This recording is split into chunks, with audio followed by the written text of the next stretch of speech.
Welcome to our latest Mitchell Talks production, as they say. As I will try to say it. We're glad you're with us. This is Newswatch Oklahoma. For those folks who have watched Health Watch Oklahoma on Monday night, this is our latest attempt to try to get a deep dive, or I like to call it a nerd dive, into things that are really important to people. So this is our debut of Newswatch Oklahoma. And I got to tell you, I've got a great co-host tonight that I want to introduce you to, Augusta McDonald, reporter over at News 9, who people have seen her work. The most polite television reporter I've ever seen. Augusta, welcome, by the way, to the program. Scott, thank you. I am very excited to be here. I think this show is a great idea. I think it's a necessary show. And I hope that, your analysis and the guests that you have on the show just bring a depth of insight for Oklahomans who are really interested in their current, civic affairs and public affairs. And there's going to be lots of great questions and great conversations. So I'm very happy to be joining you.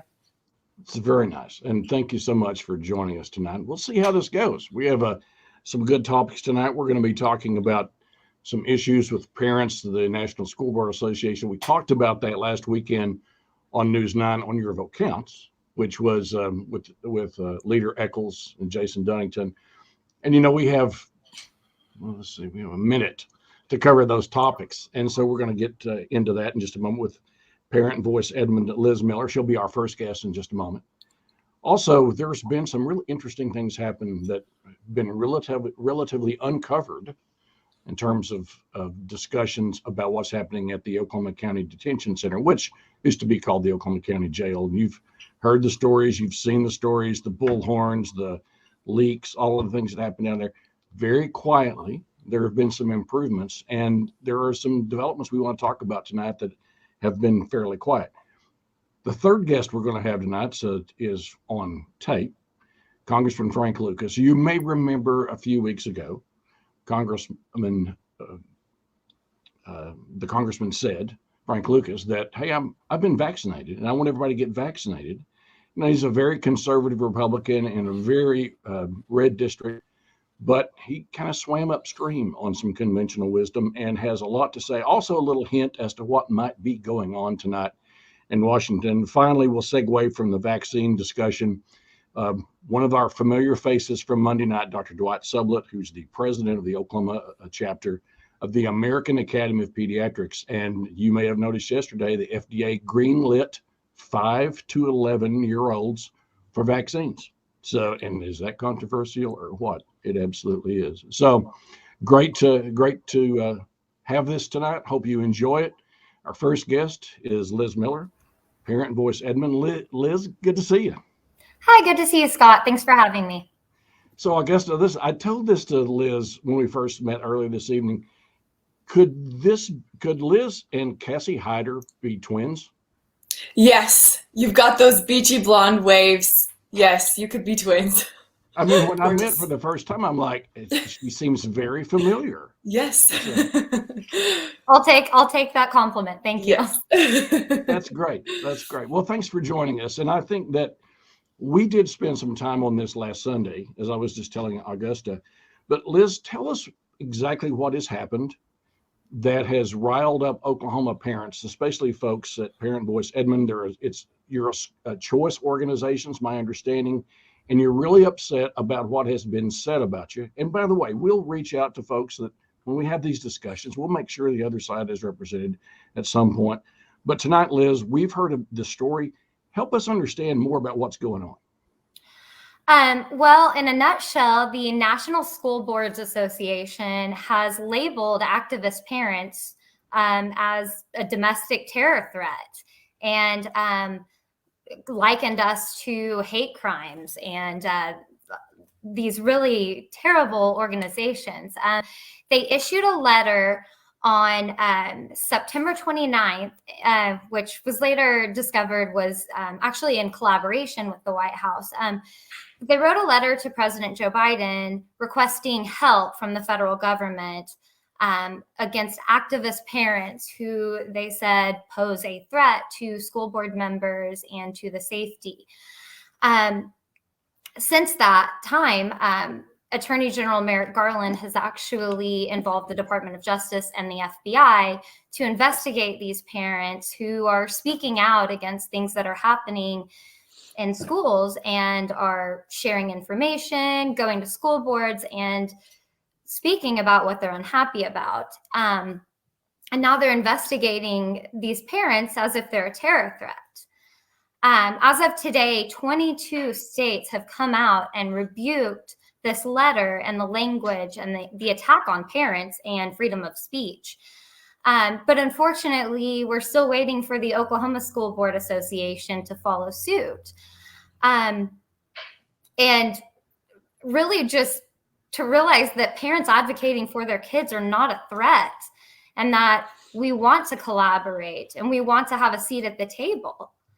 And so Parent Voice Oklahoma is a collaboration of parents, just volunteers that over the last 2 years have become really engaged and have understood the importance of a parent voice in education. And we're asking the Oklahoma State School Board Association to rebuke this and maybe distance themselves from the National School Board Association.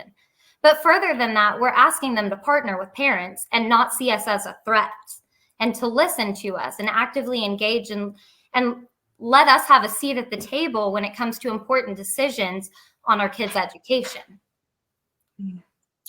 And do you feel that any of the threats, any of the type of threats that letter kind of talked about, I think they essentially offered to provide intelligence in case there were kind of extreme threats to members of a school board or a school district. And I called around after that letter came out to some of the big metro area schools, including Edmond, and I never, no school district had a substantial report of a threat that they were concerned about at the time that they were actively on guard for. However, in the past couple of years, it is true that there's been a lot more parental involvement at school board meetings, which can look like protests, which can look like, people who are emotional and upset about issues affecting their children. I guess what's the main takeaway, I guess, for you that you want people to know about your parent group and your activism in schools that you feel is misrepresented in the community? I think it's misrepresented to say that we're not for public education, or that we're not for teachers, or that we are actively fighting against these school boards. We want to partner with them. We want to have a seat at the table. Who better to advocate for what is best for a student than a parent? Parents are their children's best teacher, and they can advocate for what is working for them and what isn't. I think that at the heart of all of this this supposed threat is at most a lack of decorum, because parents are getting frustrated when they go to school board meetings and they want to speak, and they're either told that they can't speak, or we have parents and students whose mics are cut off. I think that if it was a collaborative effort where school boards were willing to listen to parents and meet with them and respond to emails and see the importance of parents acting on behalf of their students, I think that we would see a win in public education. I don't see how that could be seen as negative for parents to offer insight and to try to speak up. So are you suggesting, correct me if I'm wrong, but are you suggesting almost a different structure in school boards to where parental involvement is a little bit more like organic, or a little bit more organic to the process of policymaking on school boards? With school boards, with legislation in general, parents need a seat at the table. And there's a reason why Oklahoma is ranked low in education in so many areas. And I think that we've had policies in place for a long time that aren't working. And we have the bureaucrats that are actively working against any legislation that is for, or any policy that is for parent involvement, school choice, etc. And I think that the more parent involvement we have and the more parent input we have to advocate for their students, the better public schools will be. Liz, are you suggesting that you may be looking at some things legislatively, some fixes or some things that you want to get done this coming session? Me personally, I mean, I can say yes, absolutely. I think that we have to put things in place, but from a larger issue, whether it looks like policies or whether it's just relationship building, parents need to be active within school boards, and they need to be active within the choices that are made on behalf of their children. I think that if parents and the public at large have learned anything over the last 2 years, it's how important school boards are at making choices and decisions that impact your children in their education, in their mental well-being, and their health. And parents are being ignored and not allowed to give any input.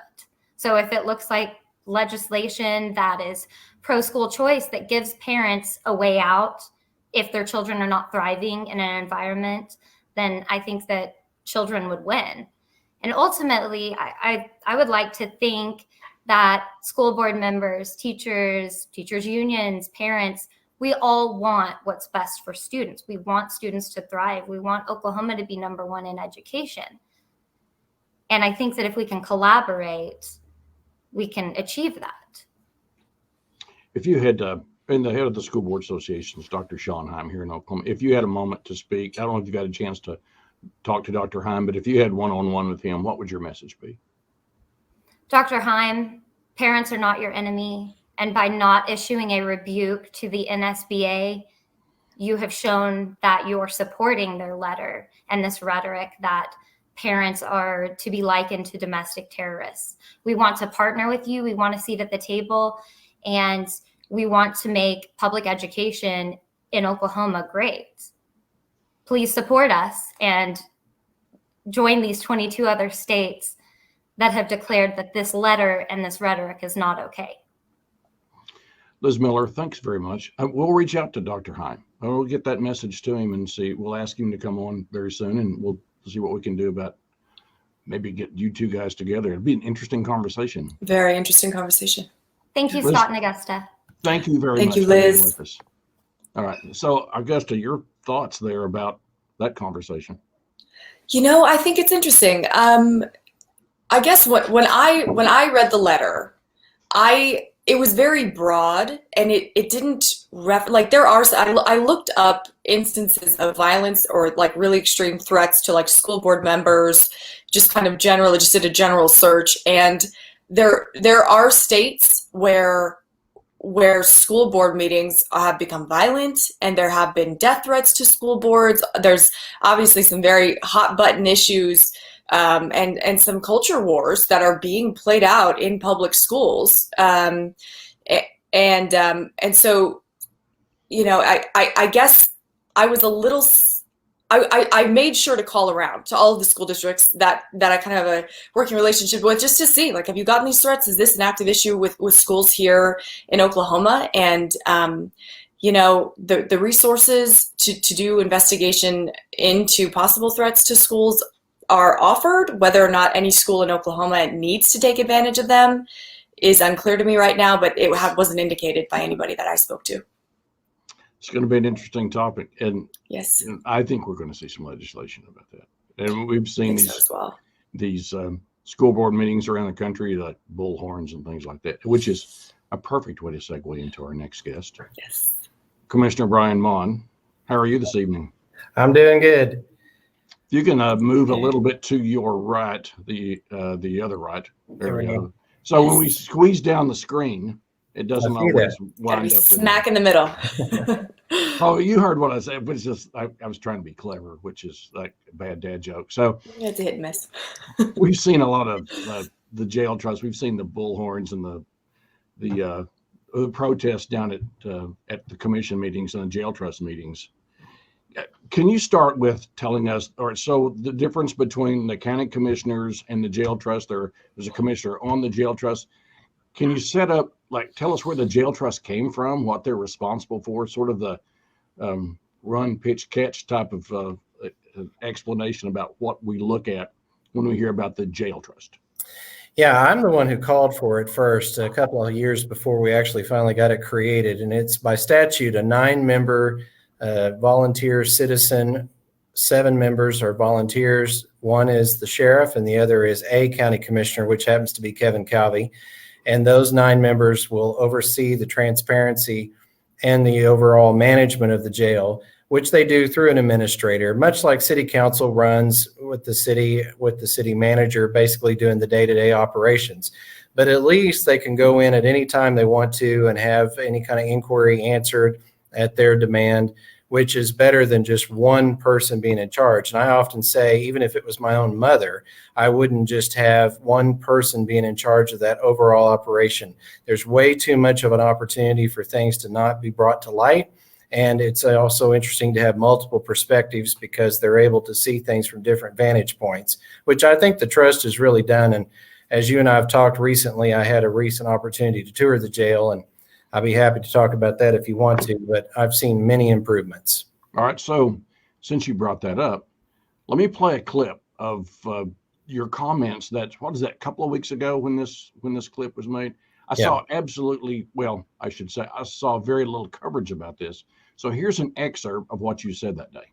I went through and saw a number of the different improvements. I think we went to 6 of the 13 floors. Saw a female pod and a male pod and medical, of course, in the basement and the laundry and the kitchen.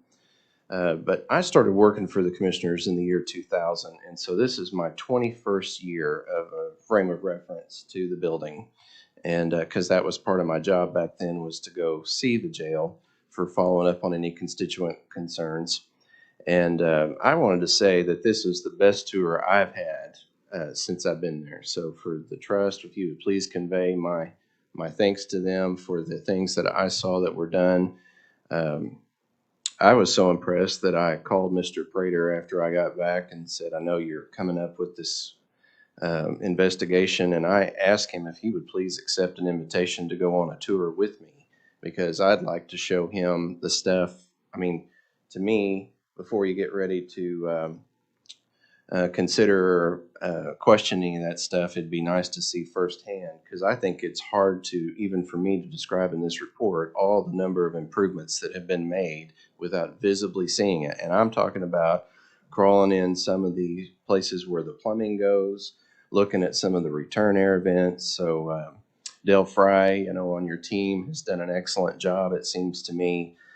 We can report that the hot water seems to be really going all the way to the top floor, maybe for the first time ever, sadly, reliably anyway. The water pressure is good. They've addressed the issues about how you can't double flush the toilet so many times within a period of time so that the sock bombs aren't flooding the place. And, regardless of however many problems there might be with regards to the design of the building, it has to help with the employee situation and the morale of the building if they don't have to sift through a river of fecal matter to get to their duty post. And I mean, that is important. That's biohazards. That's real serious stuff, especially in the world of COVID. And they have addressed that, I like to point out, in the midst of a pandemic, which I think is incredible, because there were so many problems with that being a hot spot for COVID. And then there were also a number of issues with just the transition and taking over. And as they're working through all of those issues, then they're also coming in here and doing some of these infrastructure things, which going back 21 years ago was just maddening to me, about why we couldn't fix maybe a broken shower head, for instance. And so those things have been done. There were a couple of things that I thought could have been better, as I'm sure that would be the case if you came out and saw my road crew on any one given day, taking maybe an unfair one-moment snapshot. But that's all we get to do with these tours. And what I was impressed with about those is they had an answer. And there was a plan, and one of which they said there's a 90-day plan that we're intending to bring back to the trust and implement. and we're working through the details. They had already cited vendors that possibly offered solutions to those problems. They had already talked about what the costs were. So I know for a fact they were not just sitting there giving me a cliche answer of, oh yeah, we're working on that. You kind of know those cliches answer with your experience over the years, right? So yeah, and I appreciate you playing that because I couldn't have said it better myself. So thanks for giving all of that sequence of those remarks. You know, we have had so many things that have been monitored by the Department of Justice, and they have given credit when they've come in recently and recognized some of those things. But like you mentioned, it's so difficult to get it out into the public mainstream. So I really appreciate you and Augusta giving me a chance to kind of explain that and highlight, because I think that these volunteers deserve so much credit because they're serving with zero compensation to make this better for our whole community. Augusta? You know, I think it's interesting that you've developed, you've got kind of a plan to move forward, and you're trying to kind of restore trust with critics of the jail. I guess what do you hope the community understands about the work you're doing and the type of conditions that you're trying to restore for prisoners in the jail? Well, not only for the prisoners, but for the clergy who go in, and obviously the staff who work there on a daily basis, and even those who come and visit their loved ones. You know, it's everybody, including vendors. It's for those that transport our inmates to other law enforcement agencies. We have to work and worry about the safety of everybody that's involved there. And the infrastructure of the facility had really disintegrated quite a bit. The way it worked under the sheriff operation is they had the daily maintenance and operation. When the commissioners were in charge, then it was just more or less of the brick and mortar building exterior, which is in relatively good shape. We've had it tested even after the earthquakes. It's a very sturdy structure.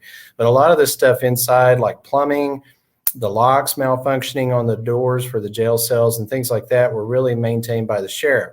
So getting in with the trust allows for this to bring in an engineering team, which I mentioned by the name of Dale Fries, our engineer that's led that effort.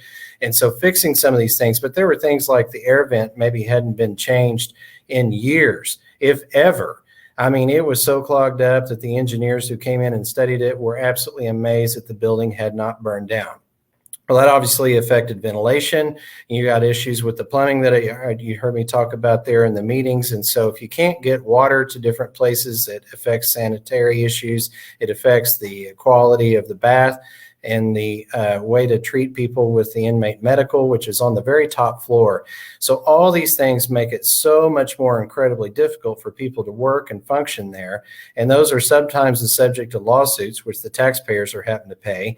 And then on the other side, there's an actual expense. So one of the highlights that I think the Jail Trust deserves a huge amount of credit for is they've taken the water bill down 84%. We were spending about $63,000 a month on the water bill, and it's now about $8,000.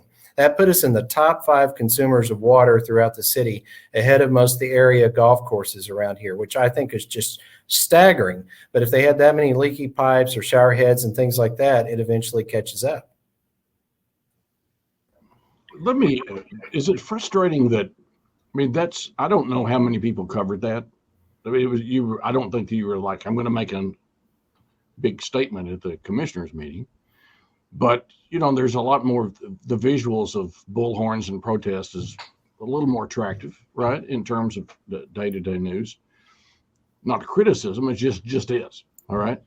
So you've made these improvements. Is it frustrating that, to dovetail onto what Augusta's question was a while ago, that the message doesn't really seem to get out? Well, it is, and I understand that pipes and infrastructure stuff is not sexy, and there were people who were criticizing what we did get some coverage over during that time, more money for the jail and put more money in the jail. Even if we have a plan to build a new jail or an annex or a satellite facility, the collection of those funds and the construction of it would be a 2 to 5 year that's a optimistic outlook on constructing something that would be ultimately inhabitable. So you have to fix the toilets now. You can't wait 5 years to be able to successfully flush all the toilets in a 1,200 bed facility jail, which has been routinely expected in years past to hold double that capacity. So, some of these things just have to be dealt with. And that was the frustration to me, is that we couldn't at least get that vantage point out for the public to understand, because no one, when you talk to them about letting commodes sit unflushed for any length of time, thinks that's a good idea, of course. But getting them to understand that that translates into, yes, we're going to have to spend a little bit more money on this facility now. Thank you, Scott. Go ahead. I think it might be helpful for you to just reflect for a second on why it's so critical for a community to have a healthy functioning jail, and to justify the expense of ensuring that repairs are made quickly and the people inside, for whatever reason they're there, are safe and well cared for. Well, number one, the taxpayers ultimately pick up the bill. And by that, it's usually the property taxpayers in Oklahoma. That's the state law. So if you get a judgment against you or an injunction against you, then that liability faces against the property owners, and it, by federal law, has to be paid off within 3 years. So you see a 33 1/3 increase to whatever that judgment is on each individual property tax roll. So I take that very seriously. The other thing is just for the day-to-day well-being, and of course, just caring about every individual that's in there, even those that are guilty from a humane standpoint, but certainly also the clergy and the staff and those that are visiting their loved ones in there. And you have to overall provide that safe environment. But constitutionally in Oklahoma, we are required to have a jail in every single county. It doesn't allow us to do, a group of 5 counties get together and have regional jails or something that would be more efficient. And that would take a constitutional change to make that happen. And so therefore, we're saddled with this. And in Oklahoma County, having the largest population, we naturally have the largest population of inmates. And so it's a little bit more high profile here than it is in the other 76 counties across the state. And that's why it is so often on the forefront of the news here in Oklahoma County. Let me ask one final question, and we thank you for your time tonight. Something that was kind of slipped by me there when I first heard this, which was you've invited the district attorney, who is trying to convene or is convening a grand jury over the jail trust, to tour this. And my understanding was that he said yes. Can you give us a little background on that? And what is the importance or implication that district attorney is going to go take that tour with you? Well, DA David Prater and I are friends, but we disagree about this trust. And I had said when they were bringing forward a grand jury to investigate different things that have happened, and we're not in denial. Some things have happened. Things happen in jails all the time. I don't know why a grand jury now versus when things have happened over since my course of being commissioner, with lots of things when the sheriff was running the jail. Never was suggested we bring in a grand jury then. But nevertheless, I just said, if you're going to come in and do that, I would like to invite you personally to assist a tour with me, where I can personally point out the changes that I've seen back with my 21-year history dating back to when I was just a staffer.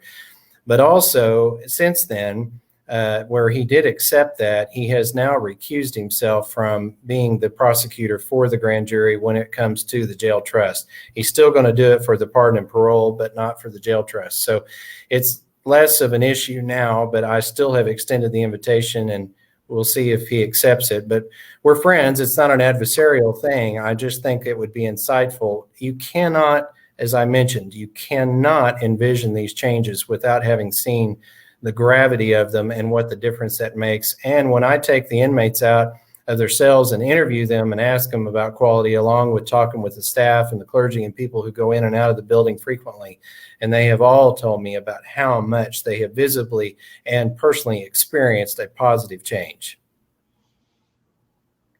Okay. Well, we are very grateful for your time. I'm sure we're just scratching the surface, because even after you get the mechanical aspect of it, the facility aspect of it, there's still the sociological aspects of it. We're dealing with medical, mental health. I mean, it's been said, maybe it's just a narrative, but that this is maybe the largest mental health facility in the state of Oklahoma. I don't know. I just know that there's a lot to unpack on this particular subject, Brian, Commissioner. And there's no question that it's the largest mental health facility by default, not because we choose to be. And the other thing is that there is all these different things that are being done that are going to take a little bit longer. Keep in mind, the jail trust just took over July 1st of last year, right smack dab in the middle of the pandemic, shutting the whole world down. And you talk about a rough transition. I mean, that was a hard thing they had to, deal with being a hotspot, for instance, right off the bat. So there's other things about moving medical down to the first floor. They're already doing other things to assist in a faster checkpoint so that when we have site visits per cell, they're going to be expedited, and there's going to be more documentation, all of which I point out is connected to transparency. And that's the big buzzword, and we can get trapped into cliches oftentimes, but I really believe that the record of this jail trust and being able to have more information available now to the public than has ever been seen in terms of the operations. And for all the uncomfortable conversations that we have to have, they're at least had. Before, there was never a dialogue. If the sheriff didn't like it, or if it wasn't known, it just didn't exist, and there was no chance to engage in it. I think it's an interesting study. It's also, when you take Oklahoma County and Tulsa County, you talk about a lot of people in those jails. I mean, there's a lot of coverage of the Department of Corrections, but not so much of these fixes at Oklahoma County. Commissioner Brian Maughan, thanks for everything you do. Thanks for showing up tonight on our debut, and hope this helps get your message out. We want to follow up on this in the near future. Thank you very much for having me. Thank you. Right. Commissioner Brian Maughan. So I guess that is, it's less reported than some of the protests down there, but you're right. To start off with, those are the things that people have been talking about for years: is the smelly jail, the water not working, the toilets that won't flush. Oh yeah, that has to happen. That can't wait 5 years. For a bigger, that's got to happen now. All right. Well, thanks for being with us, folks, on our debut of News Watch Oklahoma. My co-host is Augusta McDonald with News 9. And we're going to move to, and by the way, for those that there are Dwight Sublett fans all over the state, and he's coming up here in just a few minutes. And we are going to talk about FDA and those vaccines for kids. But I had an opportunity, and we're going to be putting this up on Mitchell Talks pretty soon. A conversation I had this morning with Congressman Frank Lucas. Now, what got my attention a few weeks ago was his conversation about vaccines, where he was urging Oklahomans to get the vaccines. But also, with things that are being covered in Washington and ably done, the best coverage on this, of course, is AC in DC, Alex Cameron, who's doing these great reports from Washington. It's the only local bureau that's in DC for News 9, News on 6, those great reports. So there's some discussion right now that that the Congress, at least the Democrat half of the building, is going to get themselves an agreement coming soon if they can make Senator Manchin happy, which is the first thing. So let me start with, I asked this morning, Augusta, I asked Congressman Lucas, what was happening up there, and let me make sure I've got the right clip here, and I may mess this up, but I think the first clip is, and if it's the wrong clip, I'll start over. But I asked him about how close they are in terms of a deal happening, and he's talking mostly about the Democrats. First off, I think, Scott, it's worth noting, and let's just discuss this up front. I'm not in. So that's the wrong clip. Here's the clip I was trying to play. Right now, we are on the verge of potentially, I think, if things stay on their present course, another dramatic change election-wise next year in 2022. The Dems have put forth their giant package to change America. Bernie Sanders wrote the initial draft in the Senate Budget Committee. Bernie, the socialist who sits as a member of the Democrats, who's the chairman of the Senate Budget Committee, $6 trillion. The House realized they couldn't come up with $6 trillion in new spending. By the way, that's real money. So they cut it back to $3.5 trillion. And now over the course of weeks and a couple of months, it's shrunk perhaps to $1.5 trillion. It might be $1 trillion. Speaker Pelosi says every day that just 2 or 3 days from now, we're going to have a draft of the bill. They can't get it pulled together in a country where people want something to happen, not being able to do anything. I may get to be Science Committee chairman in the next term of Congress. Perfect segue. I want to get into the science committee. You called it your term about the committee. Go ahead and tell our viewers. It's one of the few fun committees left in the United States Congress. I'm a past chairman of the House Agriculture Committee. I did the 2014 Farm Bill. I've served on financial services for almost my entire tenure, the banks, credit unions, the cost of capital, that kind of thing. But the Science Committee, that I'm now the lead Republican on, ranking member, would be chairman if we were the majority. That's the fun committee, Scott. We have jurisdictions over the National Science Foundation, all the research money that the public spends on trying to develop new technologies and new breakthroughs, the kind of things that then private industry takes that pure research and turns it into applied and makes our life better. But we're also the National Weather Service. Think of that wonderful facility down in Norman, Oklahoma. Anyone who lives in the Southwest and most assuredly Oklahoma understands how important knowing what the weather's going to be is, because we're Aggies and we're energy producers, critical information. We're also the Department of Defense civilian energy programs. Think about fusion power, think about cleaner, more efficient natural gas, think about those kind of things. The civilian side of the Department of Energy. And last but not least, we're NASA, the space programs. And while that might not seem like a natural fit from somebody from Oklahoma, let me tell you, that is the next frontier. And that's one of those places where to keep up with and stay ahead of, more importantly, our competitors on the other side of the Pacific, we have to go back to the moon. We have to go on to Mars. We cannot let a totalitarian society, and I'm not referencing the United States, we cannot let a totalitarian society on the other side of the Pacific that right now is aggressively bullying all their neighbors control the off-world. That cannot be allowed. So I have the fun committee. I have the challenging committee. So what he's talking about is China. Okay. Yes. It's not too subtle, Existentially, but yes.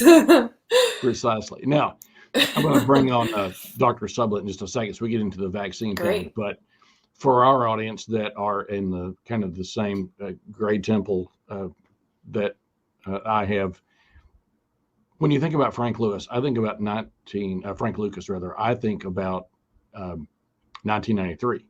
So he was a backbencher in Oklahoma, the Oklahoma House of Representatives, and a seat opened up, and Frank Lucas decided to run. And we just saw a couple of weeks ago our former assessor, former state representative, Leonard Sullivan, who passed away. I remember having a conversation with him, and he said when Frank announced he was going to run in 1993, he said, well, Frank can't win, but I'm going to be for him. Well, in 1993, I guess it was 1994 is when the election was. In this special election, Frank Lucas won against all odds. And that was a precursor. Most historians look back and go, that's the precursor. That was the canary in the coal mine for Democrats. He won that special election over a Democrat. And then in November, there was that Republican revolution. Newt Gingrich and those folks came to power. So he was the bellwether a really long time ago. And now he is the ranking member, which means the highest ranked Republican on that science committee. And they're talking about nuclear power, and they're talking about NASA. So that's a little preview of what he was saying. Hey, in case you weren't catching on to this, sometimes it takes me a while to catch on. What he's saying is still a Democrat deal. And this is what's going to happen. This is Speaker Pelosi's deal. So the reason we asked him on, Augusto, was to talk about vaccines. So let me just bring in a familiar face to our board. And there he is, the Sooners biggest fan, Dr. Dwight Sublett, the president of the Oklahoma chapter of the American Academy of Pediatrics. So I wanted you on and with Augusta on this when I start to play this clip from Congressman Lucas. Now, this program, News Watch Oklahoma, Augusta, is a dovetailing off of Health Watch Oklahoma, which we've been doing for 18, 19 months. He's one of the Fab Four. We often call him Ringo. And so Dr. Sublett is a man, we do not have to look for subtleties with Dr. Sublett. I mean, he's just like right in your face.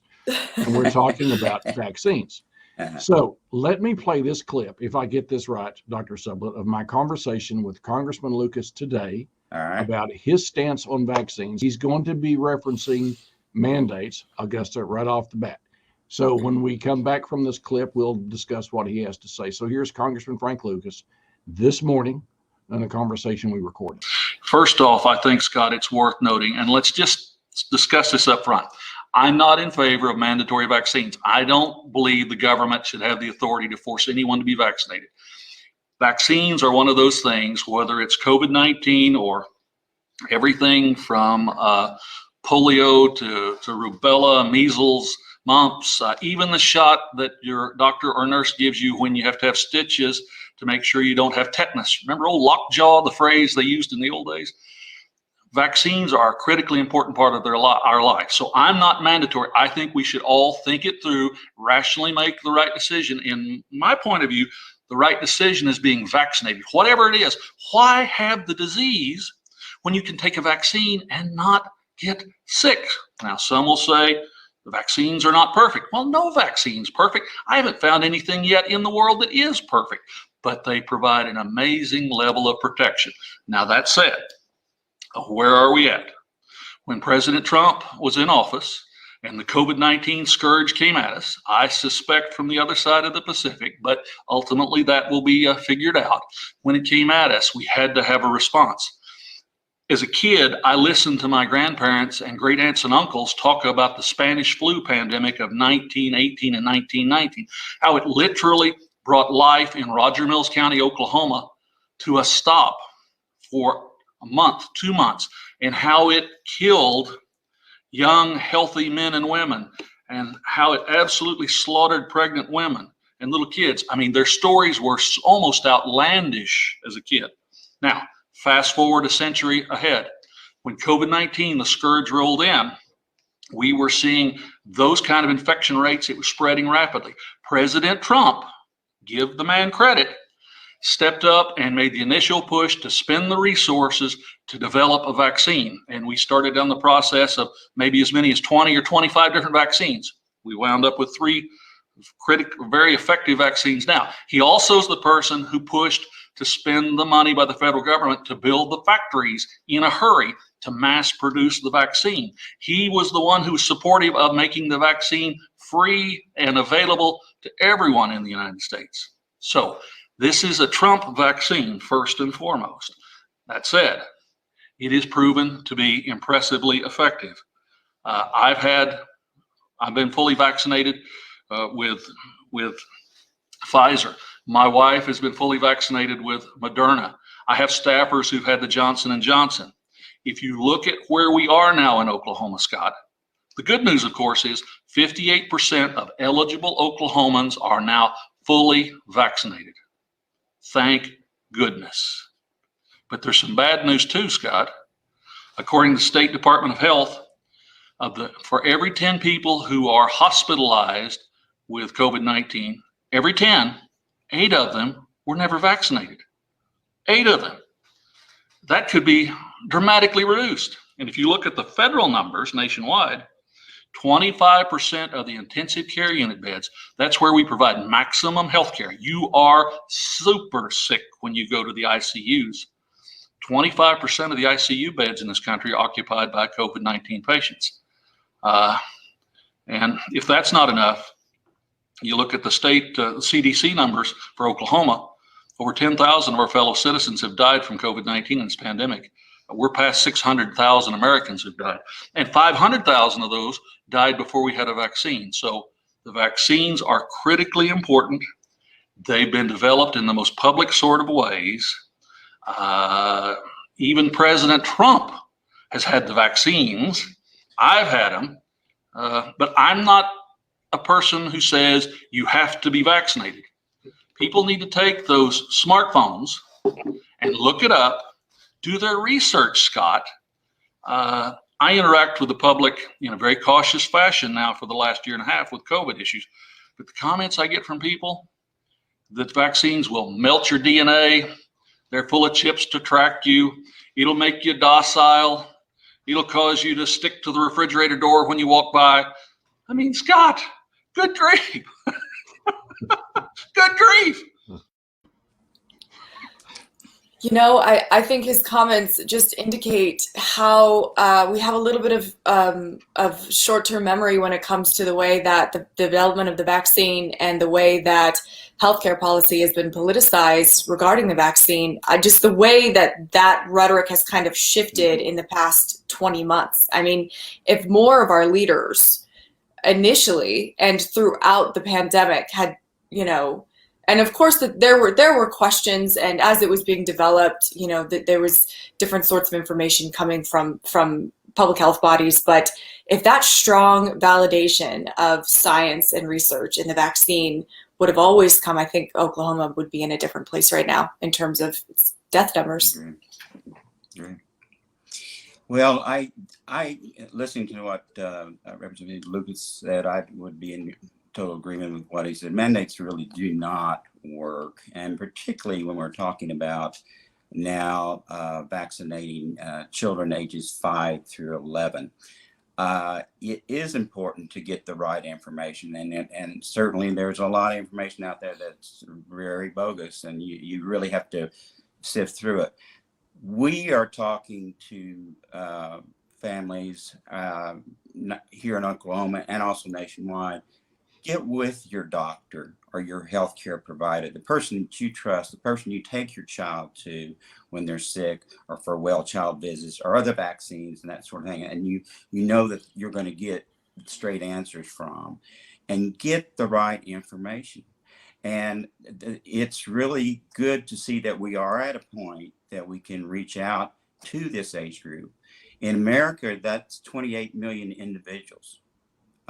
And of that 28 million individuals, 1.9 million 5 to 11-year-olds have had the disease documented, at least, and I'm sure there's more than that.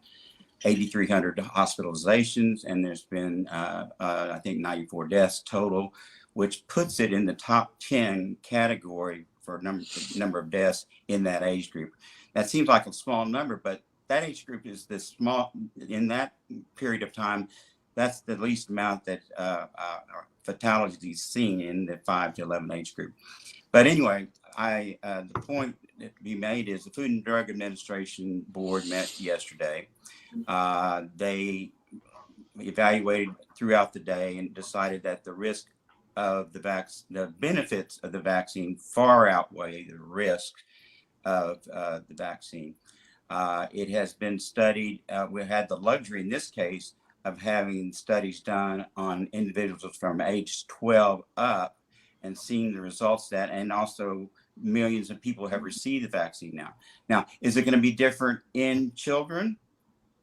Possibly, but so far that's not being seen. The data that I have is we had around 2,300 children looked at as far as testing. In that testing, no severe side effects at all were seen. None of the multi-system inflammatory disease, no myocarditis, inflammation of the heart. Mainly, it was just local reaction at the site, headache, fatigue, that sort of thing. The children seem to tolerate it well, and they have done well as far as mounting an antibody response. The antibody response that we have seen in this age group is very close to what we've been seeing in the adolescent age group that came on before them. So that's good news. And in Oklahoma, that's about 230,000 individuals that could get the vaccine in that age group. So I'm excited about it. I think that it will be a big boost in helping to combat the disease.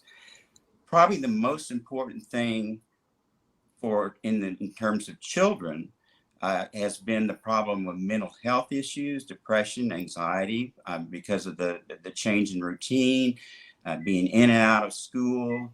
That's created numerous challenges for our educational, our schools or educational systems. There's numerous challenges for our parents in making arrangements to have them taken care of, providing education at home when we were under virtual, that sort of thing. So it's another step forward toward getting back to a normal routine and being reassured that not only is my child protected, but I'm also going to provide protection to maybe the child next to me that has an underlying disease that compromises their immune system, or being around grandma who is more vulnerable to the disease, things of this nature. So there's reassurance to be had there. But the big thing that I would want to emphasize is for parents to be comfortable with it and get with the person you trust, your provider, and sit down and say, is this what I need to do? I think the answer is going to be yes, but you need to know why it is, okay? And you need to spend a little time with them. And I think that's the place to optimally getting the vaccine in the office, or if that's not possible, going to a pharmacy or to a health clinic, like the health department, that sort of thing. That is the way to go.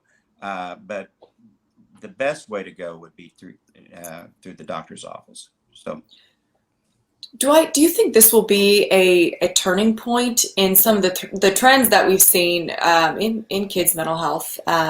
So much depression, anxiety due to isolation and changing routines. And I was interviewing an educator last week who does kind of like career support with high school students, and he was like, I've never seen kids this young have to worry at such a wide scale about, taking home a disease that could kill grandma, or, they've just had to grapple with adult concerns before they're ready to. And I guess, do you think that this will be a turning point in kind of slowing down how quickly some kids have had to grow up throughout the pandemic? Well, it's certainly going to help things. Pre-COVID, we were already having problems with depression and other anxiety disorders, things like that. There's a lot of stress in life in general in 2021 or at this present time. And we were dealing with that anyway. A lot of behavioral issues, a lot of social issues, family issues, you can go on, that have caused difficulties for kids. COVID certainly has aggravated that significantly. So in answer to your question, yes, I think if we get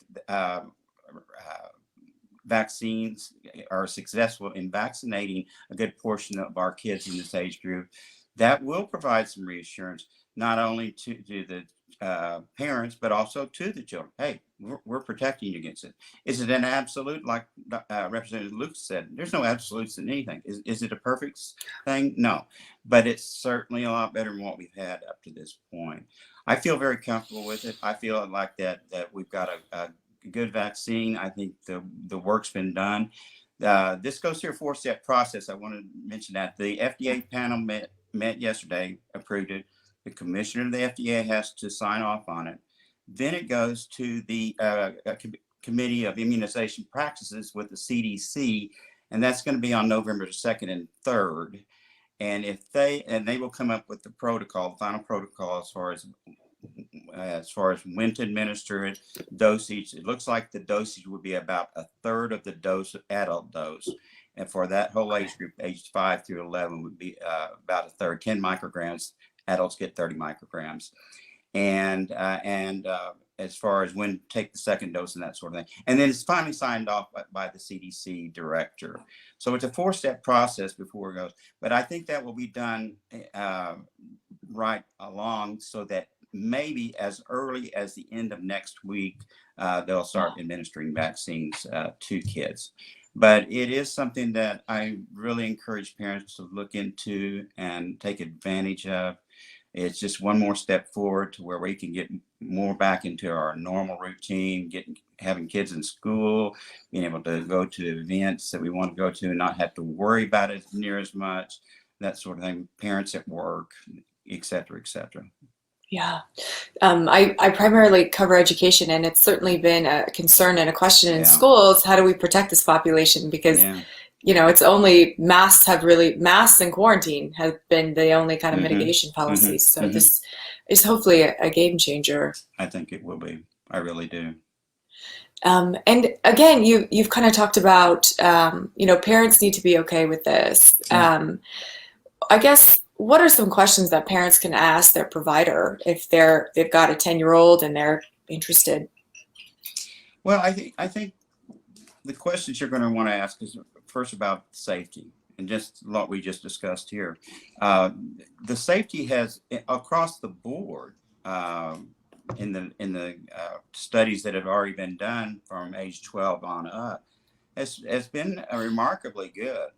And that seems to be borne out in the younger children. And I that doesn't surprise me at all. Children tend to tolerate vaccines and this sort of thing much better than adults do. And I think that'll be the case with this. I really do. How effective it is. Right now, they're quoting a figure of around 91% effectiveness. That's almost unheard of. In vaccines, and particularly like, for example, the flu vaccine, you don't see that. It's effective, it's safe, but also they just need to be aware of, can I get a hold of you if I have a question afterwards? If I'm seeing a symptom, how do I get in touch with you? What will be the mechanism there? That sort of thing. And as far as booster doses, that's not going to be known for right now. As far as how that's going to work out for kids, we just don't know. But that's some of the stuff that I would be asking about. And the thing is that it's I feel like the right thing to do. I always have put in terms of, is this something that I would recommend for my own child or grandchild or whatever? And the answer is yes, absolutely. And that if I can't answer in that fashion, then I'm not going to recommend it. And I think most of my colleagues would be in the same boat on this. I think that we're been ready for this, and it's exciting that it is here. Do you think we're turning the corner, Dr. Sublett? Scott, I don't know.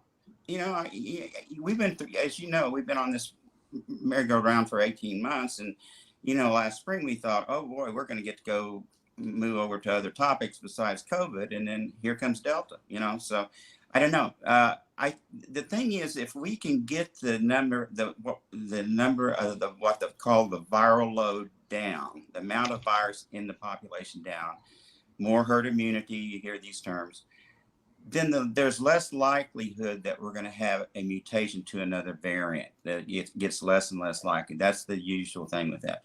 COVID's been a real challenge because it's thrown a lot of curveballs along the way. And my hope is that it will that we are turning the corner. I hope we do. Well, we always appreciate you. You're not going to play hooky Monday night again, are you? Oh, I don't know. I might show up. I guess I will. Dr. Dwight Sublett is the one of the original Fab Four. One of the original. Okay. And he is the president of the Oklahoma Chapter of the American Academy of Pediatrics, which means kid docs. The kid doc. Yes. There you go. I've used extensively over the years. And so, by the way, when do you think pediatricians will have that 5 to 11 shot ready to go? They are already shipping that out to the offices, and they're prioritizing the pediatric and family practice offices that take care of kids. They're the rural health clinics, federal health clinics, and pharmacies. Those are the priority 4 areas that process has already started, the shipping it out in anticipation that it will slide on through the approval process. So I'm hopeful. I can't know for sure exactly when it'll arrive here in the offices here in Oklahoma, but I'm hoping that by the end of next week, if that's when they say go with it, we'll have the vaccine there. If not, it should be there very soon after that. So, all right. Yeah. Okay. I've done one quick thing. Sure. So there's a kind of a subpopulation of kids with disabilities who've been kind of affected a little bit more than maybe your typical kid because there's health risks of being in school. For parents of kids with disabilities in that age range, Mm-hmm. what's their question with this vaccine, and will it allow their kid better access to an education now? Well, sure. That has been an issue, as far as social distancing, masking, and everything for children who have conditions, for example, autistic children, children with developmental delays, that sort of thing. That's been a real challenge to be able to carry that out effectively in that age group. And it's in doing virtual learning with some of those children, big challenge, hard to do. So I think that it's going to be a big benefit for all children, but particularly that group. I think that they're going to be able to be in classroom. Parents are going to feel much better about it with the protection that they're getting. And so that's a big step forward. Yes. Okay. Doc, it's always good to see you. Good to see you, Scott. Nice to meet you. It's nice to meet you. Thank you for being here. You bet. And we'll see you, Dr. Sublett, Monday night. All right. Sounds good. Got a date. Thanks very much. All right. Bye. All right. So I think that is wrapping up our hour. First of all, thank you, folks that have tuned in. We didn't do much preview about this. So number one, I want to thank Augusta McDonald for coming on with us and adding to this program. And I think, Augusta, as we move into this coming year, we have a little thing called the governor's race that's going to be, if education is not the biggest topic in the governor's race, I don't know what it would be. I think you're right about that. You cover it every day. You cover education every day. So you think that the politics and the education will be meeting together on this? Oh yeah. I think it's an interesting time for, if education is, as a broad topic, is going to enter the political sphere in such a big way with the superintendent of public instruction running for governor. I hope that the community takes this as an opportunity to, really invest some time in taking a hard look at education in the state and policies and where our districts are lacking and what we can do to invest in students and move them forward after a very difficult couple of years. So I think any time that, kind of a broad topic like this gets a little extra attention, I think it can be a really good thing. I would have to say, I wanted to do this right up front for people that have tuned in and you have not been at News 9 long. Give us a little background on how Augusta McDonald came to be at News 9. Sure. So I most recently, so I'm from Montana, born and raised. My education was pretty mixed. I was pretty indecisive in my undergrad. So I did a couple of years of theology and Middle Eastern civilization study in Southern California. And then I finished a journalism degree at the University of Montana. I worked at the local CBS affiliate there for 3 years. And then I worked in Spokane, Washington a little bit as an anchor reporter. And then I decided to take a break from the business for a little bit. I managed a food and beverage business, and I tried marketing, and I tried a couple different things, and have really come back into news. My husband was stationed in Southern California most recently. He was in the Marine Corps. He just got out, and so we came out to Oklahoma, and I got to get back into the industry as an anchor reporter with News 9. And I just have to say, Oklahoma City is just the coolest community, and really enjoying covering education. This is such an interesting moment for education policy in the U.S., and I'm very excited to be a part of it. Well, wonderful. And we're so happy that you could join us. I hope they'll do it again. Absolutely. I'd love to. This is great. I hope Ryan Welton will let us do it again. Me too. When we're giving shout outs, I tell people the guy behind the curtain who makes all of this happen is the digital director for Griffin Companies, Ryan Welton, who works both at News 9, News on 6, and sometimes I think he might be a bot himself. He is so brilliant. And he is. He gets the algorithm thing. He does get that. Is beyond me. All right. By the way, if you haven't seen 60 Minutes this last week, did you get to see the Michael Keaton story about his ranch in Montana and the things that he's doing right now? Oh my gosh. I don't even want to know about all the out-of-state people who have a ranch in Montana now. It hurts my heart. It's not going to lie. My favorite thing was when he's reprising the Batman role. That's 40 years later. So he was asked, are you going to use the Batman suit from the 90s? Maybe it's 30 years. Anyway, the whole point of it was he tried it back on and it still fits. So I really dislike him. That's 40 years later, good for him. Yeah, that must have taken a little work. All right. That is our debut of News Watch Oklahoma. I want to thank all the folks at News 9, News on 6, Ryan Welton, all of our guests. This is a beta, and we are trying to see if people are interested in a little deeper dive into the news. And I think, Augusta, Your participation and contribution is invaluable, and thank you so much for bringing your perspective to this. We appreciate you and hope you'll do it again with us really soon. Oh, you're so kind, Scott. Thank you so much for having me. It's a great show. Thank you. And thanks to our viewers on News 9, News on 6, on Mitchell Talks, YouTube, Twitter, and Facebook. We thank you, and reminding you, we'll see you Monday night on Health Watch Oklahoma when we talk about other things. Hopefully, we're going to start talking more about COVID. Dr. Sublett mentioned that. At one time, we were talking about other things, other health challenges in Oklahoma besides COVID. Yeah. And then Delta came along. So yeah. hopefully we'll get back into we have other challenges in Oklahoma besides COVID, but that has been the one on the front pages. Wouldn't it be nice to move on to those? It would. All right. To all of you who've made this possible this evening, to all of you who've watched, thank you so much. Have a pleasant evening. See you next week. Thank you.